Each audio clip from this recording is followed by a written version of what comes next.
अस्सलाम वालेकुम स्टूडेंट। ये एक नंबरिकल चैप्टर नंबर 13 का 6 नंबरिकल, जिसके अंदर इन सेल्स की टर्मिनल पोटेंशियल यानी वीटी फाइंड आउट करनी है, पोटेंशियल डिफरेंस फाइंड आउट करना है। ये इनके पास 24 वोल्ट एज आ ईएमएफ के तौर पर वैल्यूज़ दे रखी हैं। ये इसके 6 वोल्ट है और ये अब कनेक्टेड है पैरेलल। और पैरेलल के अंदर ये होता है कि दोनों में से नेट वैल्यू फाइंड आउट की जाती है 24 minus 6। So we got the 18 volt जो कि इसकी टोटल वैल्यू आएगी। इस पूरे सर्किट में जो वोल्टेज नेट बचेगा वो आपके पास है।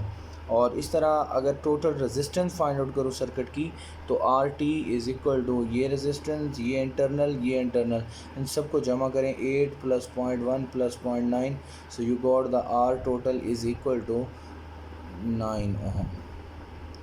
ये और अब आई टोटल की बात करूं तो 18 वोल्ट डिवाइडेड बाय द 9 ओम।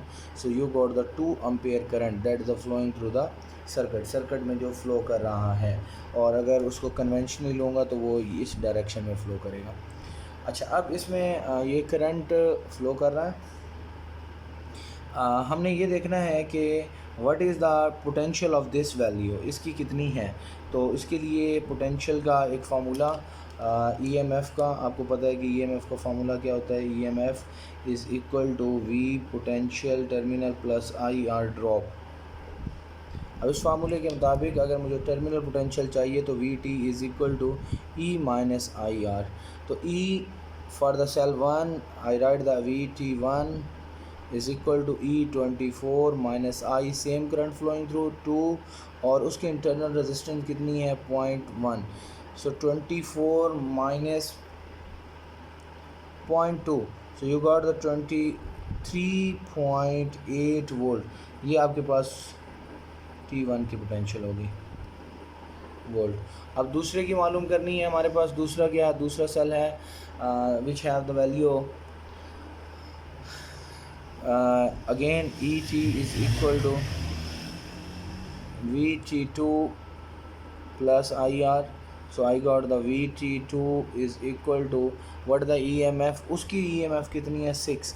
अच्छा, अब उसमें पहले formula E minus I R 6 minus I की डायरेक्शन, अगर इसकी डायरेक्शन देखी जाए तो करंट फ्लो कर रहा है opposite direction to its conventional direction. अगर कन्वेंशनल डायरेक्शन को देखें, ये कन्वेंशनल डायरेक्शन में मूव नहीं कर रहा इसमें से करंट, क्योंकि इसकी तो कन्वेंशनल डायरेक्शन यही है पॉजिटिव टू नेगेटिव, लेकिन इसकी तो ये है अपोजिट। तो इसका मतलब करंट की डायरेक्शन अपोजिट है। I will take it the minus current 2 ampere and the resistance is a 0.9 and you got 6 plus 2 9 the 1.8 को जमा करेंगे and we got what we have, हमारे पास क्या आ जाएगा VT2 is equal to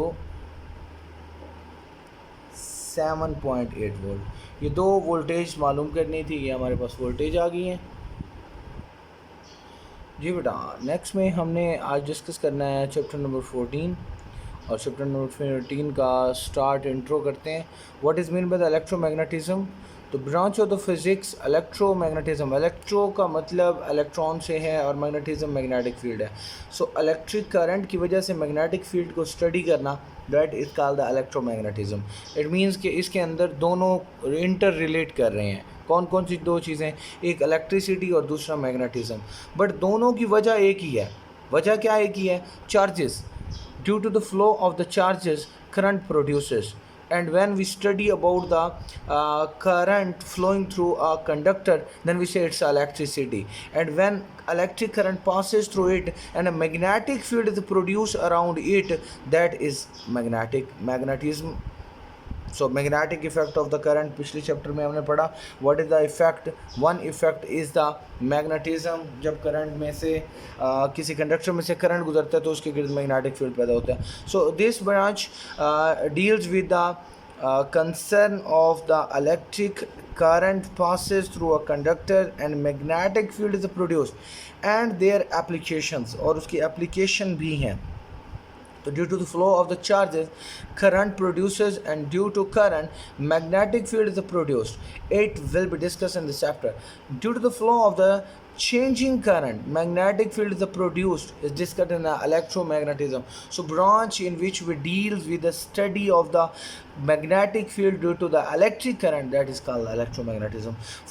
first time इसका जो concept था वो हंस और एस्टेड ने दिया था कि भाई किसी भी कंडक्टर के गिर्द जब कोई करंट उसमें से गुजर रहा हो तो उसके गिर्द एक मैग्नेटिक फील्ड पैदा होता है, और उस मैग्नेटिक फील्ड की डायरेक्शन क्या होगी, उस मैग्नेटिक फील्ड की लास्टिंग क्या होगी, कितनी देर तक वो रहेगा, it depends upon the current and the formula. उसको फिर फार्मूलेट किया था वो, उसने तो थ्योरी कॉन्सेप्ट दे दिया. उसके बाद अम्पेयर्स ने इसको फाइंड आउट किया कि एक चेंजिंग करंट किसी कंडक्टर में से गुजरे तो उसके गिर्द मैग्नेटिक फील्ड पैदा होता है. वो भी इंसिडेंटली उससे हो गया और उसने उसे कर दिया.